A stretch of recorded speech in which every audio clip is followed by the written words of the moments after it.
छात्र वहां से निकलकर युद्ध कला की कक्षा के लिए जाने लगे, तब उसे आभास हुआ कि आचार्य चाणक्य ने उसे रोक आगे होने वाली कक्षा में भी देर से पहुंचने की सजा दे दी है।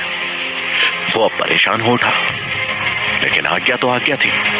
वीरसेन और उसके साथी राजकुमार चंद्रगुप्त की तरफ देख एक कुटिल मुस्कान के साथ एक एक कर वहां से निकल गए। वो जानते थे कि इसके बाद युद्ध कला की कक्षा शुरू होनी है, जिसका पाठ पढ़ाने वाले आचार्य श्वेतांक अपनी कक्षा में देर से आने वालों को कठोर से कठोर दंड देते हैं, ताकि दोबारा उनकी कक्षा में कोई देरी से आने का साहस न कर सके। आचार्य श्वेतांक युद्ध कला सिखाने में पारंगत थे, लेकिन उनके जैसा सख्त स्वभाव का शिक्षक पूरे तक्षशिला में नहीं था। दंड का समय पूरा होते ही चंद्रगुप्त भागते हुए युद्ध कला की कक्षा में पहुंचा, जहां आचार्य श्वेतांक लगभग अपना पहला पाठ खत्म कर चुके थे। एक छात्र को पहले ही दिन देर से आता देख उनकी त्योरियां चढ़ गई, जिसे देख पीछे बैठे वीरसेन और उसके साथी मंद मंद मुस्कुराने लगे। आचार्य श्वेतांक ने चंद्रगुप्त को कक्षा के द्वार पे रोकते हुए गुस्से में कहा, वहीं रुक जाओ। मेरी कक्षा में देर से आने का साहस भी कैसे किया तुमने? क्या नाम है तुम्हारा? चंद्रगुप्त ने डरते हुए तभी आवाज में कहा, क्षमा करें आचार्य, मेरा नाम चंद्रगुप्त है और आज यहां मेरा पहला दिन है। आचार्य श्वेतांक भड़कते हुए बोले, आज पहला दिन है और पहले ही दिन देरी? समय का कोई मोल है या नहीं? तुमने जो किया है उसका दंड तुमको अवश्य मिलेगा। तुम आज पूरे दिन शस्त्रागार में गरम लोहा पीटने का काम करोगे। तुम जैसे दुष्ट छात्रों को समय की कीमत सिखाने का यही उचित तरीका है। यह सुन चंद्रगुप्त मायूस हो गया।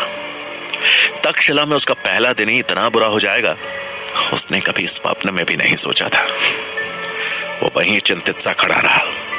उसकी हालत देख वीरसेन और उसके साथी मुस्कुरा रहे थे।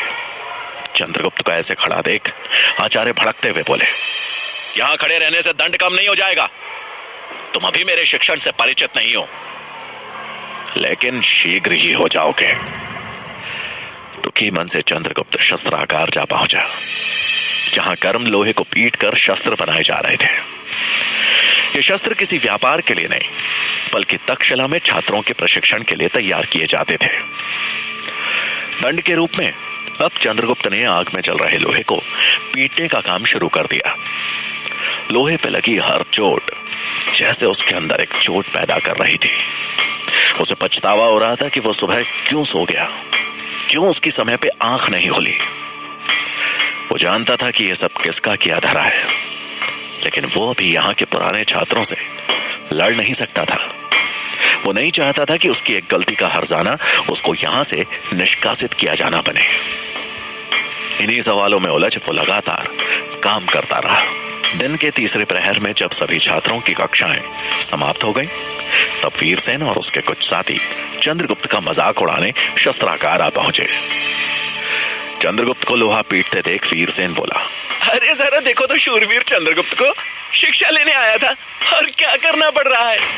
वैसे सही भी है, कम से कम इसे अपनी सही जगह तो पता चली। वीरसेन की बात सुन सब एक साथ हंस दिए। चंद्रगुप्त उस अपमान के घूंट को पीकर रह गया। वो क्रोध से उबल रहा था और इसका प्रमाण था उसके द्वारा लोहे पर किया जा रहा हर एक प्रहार। तभी एक राजकुमार ने तंज कसते हुए कहा, लगता है हमने शूरवीर चंद्रगुप्त की भावनाएं एक बार फिर आहत कर दी।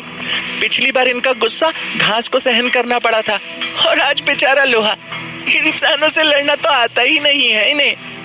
यह सुन चंद्रगुप्त ने लोहा पीटना रोक दिया और सबकी तरफ देखते हुए बड़े शांत लहजे में बोला, देखो मेरा प्रवेश यहाँ पे योग्यता के आधार पे हुआ है, तो मेरी तुम सबसे विनती है कि मुझे यहाँ शिक्षा ग्रहण करने दो।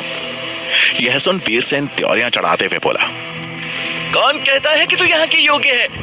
वो तो आचार्य चाणक्य लाना चाहते थे तुझे, इसलिए तू यहाँ तक पहुंच पाया है। नहीं तो तुझे कोई अपने घर में प्रवेश ना दे, तक्षशिला तो बहुत दूर की बात है। यह सुन वीरसेन के साथ मौजूद सब साथी हंसने लगे। चंद्रगुप्त का गुस्से से पारा बढ़ने लगा।